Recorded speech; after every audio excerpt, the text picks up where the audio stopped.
이 말씀 제목 한 목소리로 한번 읽어볼게요. 무화과 나무 저주, 성전 청소.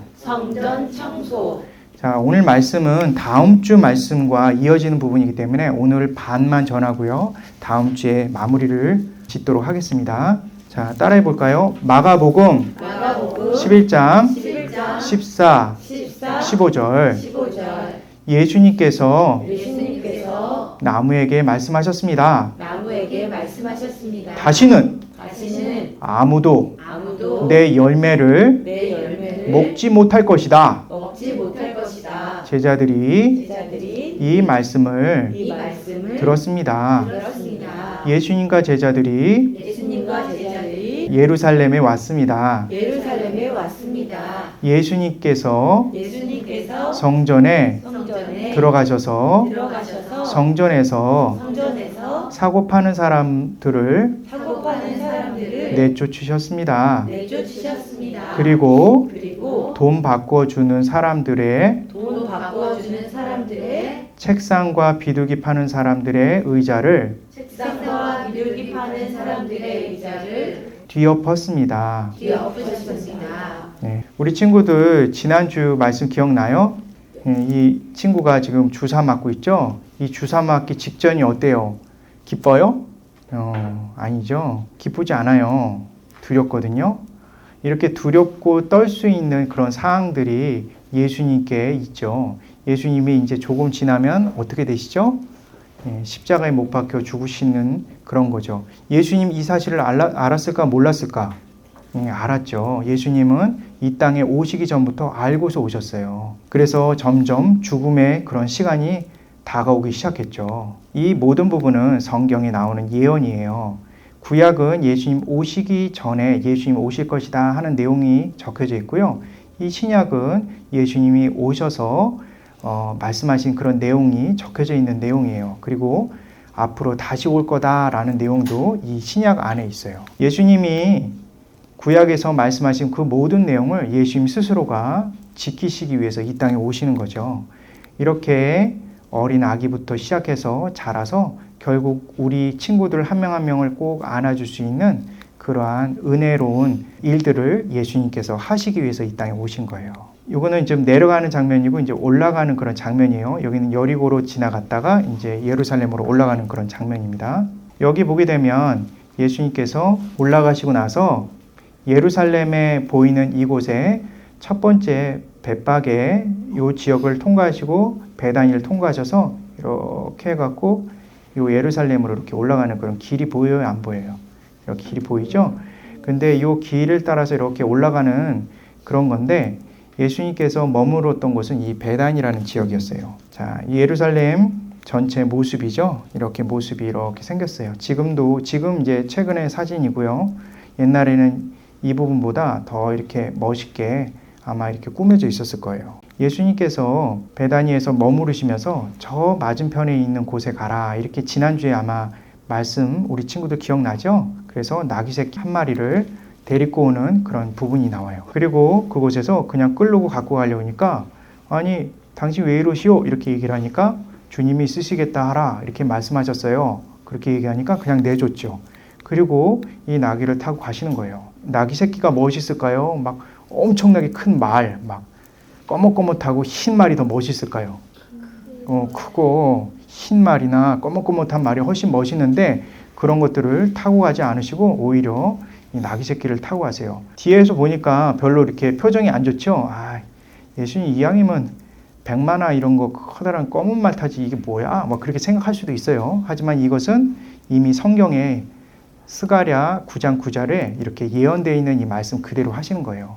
이 모습을 통해서 앞으로 겸손하게 십자가 지실 예수님을 보여주고 있는 거죠. 그리고 또 중요한 거는 이 나귀 새끼를 끌러서 태우고 가는 이 장면을 통해서 앞으로 우리가 죄에서 완전히 해방되고 새롭게 주님 안에서 자유를 누릴 것에 대해서 또 상징적으로 보여주고 있는 거죠. 자, 사람들이 많이 모였어요. 모여서 뭐 할까요?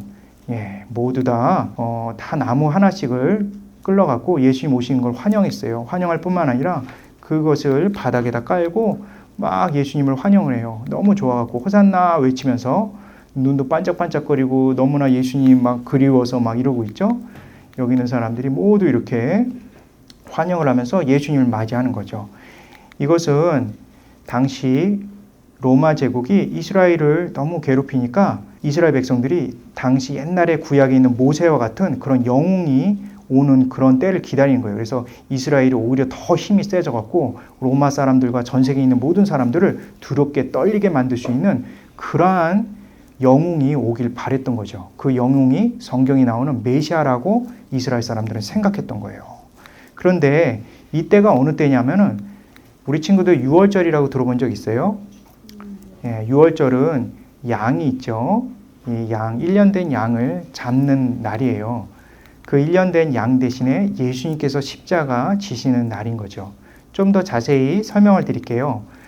1년 된 그 양을 이렇게 잡아서 피를 내서 제사를 드리는 것.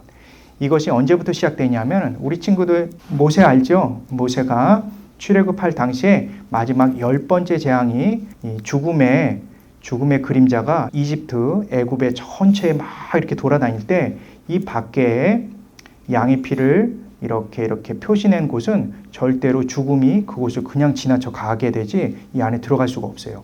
이 양의 피를 상징하는 것이 바로 유월절이에요. 그래서 이 뒤부터 유월절을 이스라엘 사람들은 지켰어요. 그런데 그 유월절은 바로 예수님에 대한 상징인 거죠. 이렇게 밖에 피를 묻힌 이 이스라엘 가정은 이렇게 살아남은 거죠.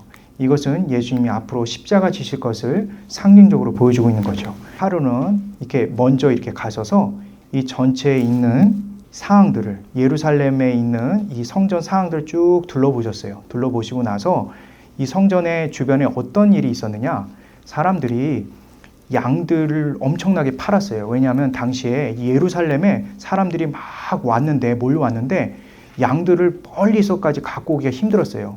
근데 양들을 멀리서 갖고 오기 힘든데도 열심히 갖고 온 사람들이 있어요. 그런데 여기서 이 양을 흠결 없는 양을 갖고 왔습니다. 이렇게 얘기해도 안 돼.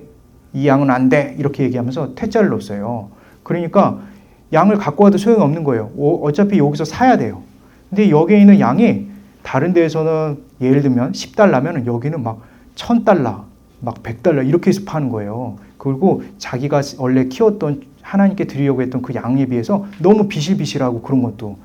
그래서 어쩔 수 없이 울며 겨자 먹기로 여기 있는 양들을 사갖고 제사를 지낼 수밖에 없었어요. 그리고 여기에 양을 사려고 해도 돈을 바꿔야 되거든요. 왜냐하면 여기 하나님께 드리는 이 헌금은 반드시 예루살렘의 이 성전 안에 있는 돈으로밖에는 할 수가 없어요. 그래서 예를 들면 내 돈이 10달러면은 여기에는 10달러로 아무것도 살 수가 없어요. 근데 적어도 내 돈이 한 100달러가 돼야지 여기는 근근히 뭐 하는 걸 하나를 살 수가 있는 거예요. 그만큼 엄청나게 시세 차익을 많이 남겨갖고 여기 있는 장사꾼들이 드글드글한 거예요. 그것을 예수님께서 다 보시고 나서 그날은 싹 그냥 지나가셨어요. 그리고 나서 아침이 딱 되고 나서 저 멀리에 있는 잎이 풍성한 무화과 나무인 거예요. 그러니까 예수님께서 이쪽으로 쭉 가셨죠. 근데 실제로 무화과 나무를 딱 봤는데 잎은 풍성한데 열매가 하나도 없어요. 그러니까 예수님께서 바로 여기서 저주를 내리셨어요. 이젠 다시는 네 그 무화과 나무 너한테 내가 말하는데 너의 그 열매를 아무도 먹을 수 없을 거야. 이렇게 얘기를 한 거예요. 그러면은 이 무화과 나무는 어떻게 된다는 거예요? 죽는다는 얘기죠. 말라서. 그 얘기를 옆에서 누가 들었을까요? 예, 베드로랑 제자들이 들은 거예요. 예수님 너무 무섭게 얘기하신다. 이렇게 생각하고 여기에 지켜보고 있는 그러한 제자들의 모습이죠. 그리고 나서 예수님과 제자들은 이렇게 다시 올라가서 예루살렘으로 가시는 거예요. 예루살렘으로 가셔서 그곳에서 제자들이 처음 간 곳이 바로 이 성전인데 어제도 들렀던 이 성전에 예수님께서 아무 얘기도 안 하셨었거든요. 그런데 이곳에 이렇게 장사하고 이렇게 양들 팔고 그런 모습을 보시자마자 오늘은 달랐어요. 거길에는 비둘기도 있었거든요. 비둘기도 막 날려보내고 여기 있는 이것도 장사 못하도록 이렇게 막 막으시면서 성전은 하나님께 기도하는 집인데 니네들이 이렇게 이익을 취하고 악하게 이곳을 만들었어. 이렇게 얘기를 예수님이 하시는 거예요. 우리 친구들 정말 기억해야 될 게 하나님이 좋아하시는 성전의 제사는 바로 하나님의 은혜를 누리면서 생활하는 거였어요. 자신이 뭔가를 드려서 하나님을 기쁘게 하는 것이 아니라 하나님과 함께 생활하는 그 자체가 하나님이 기뻐하시는 은혜를 베푸시는 건데 이스라엘 사람들은 어느 순간부터 그것을 싹 잊어먹고 하나님께 드려야지 하나님이 좋은 걸 주신다라고 착각을 하기 시작한 거죠. 그리고 이 성전에 대한 그 모든 것들을 예수님께서 막으셨어요. 마치 아까 전에 보이는 이 무화과를 저주를 내리신 것처럼 그렇게 여기 성전에 있는 모든 것들을 엎으시고 다 부시고 그리고 나오시는 거예요. 그것은 마치 예수님께서 앞으로 십자가 지실 것에 대한 상징인 거예요.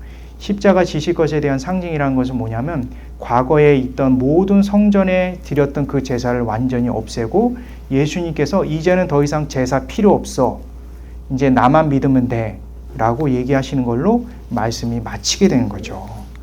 그래서 예수님을 믿는 친구들은 예수님이 달리신 십자가 지심과 이렇게 못자국 보고 여기 가시의 면류관 보이죠? 이 상황에서 우리 친구들을 끌어안고 사랑하시는 그 사랑의 그 믿음만 가지면 우리 친구들은 이런 제사 필요 없고 늘 주님과 함께 늘 행복하게 살 수가 있는 것이 오늘 말씀의 중요한 핵심인 거예요. 자, 그럼 기억하게 한번 볼게요. 1번. 예수님께서 성전에서 제사 지내는 것을 더 이상 의미 없게 하셨다. 자, 예수님께서 십자가 지시고 부활하심으로 인해서 더 이상 성전에서 예배드린 건 끝. 이제 더 이상 없어. 이렇게 얘기하신 거예요. 2번. 예수님께서 나의 죄, 우리의 죄를 사하시기 위해 십자가 지셨다. 3번. 우리는 더 이상 성전에서 제사를 지낼 필요가 없다. 모두 예수님의 은혜다. 자, 우리가 어떤 행동을 해서 구원받는 게 아니에요. 예수님이 그냥 주신 은혜인 거예요. 그리고 그냥 주신 은혜로 인해서 우리는 옛날처럼 제사를 지낼 필요도 없고 많은 돈을 들여서 이렇게 양을 살 필요도 없게 되었어요. 이런 주님을 날마다 생각하는 그리고 감사하는 우리 친구들 됐으면 좋겠어요. 자, 손 모아볼까요? 네, 기도할게요. 따라 기도할게요. 하나님, 감사합니다. 더 이상 제사를 드릴 필요도 없고 이스라엘에 갈 필요도 없습니다. 예수님이 단 한 번에 나의 죄와 우리 죄를 위해서 십자가에 달려 죽으셨습니다.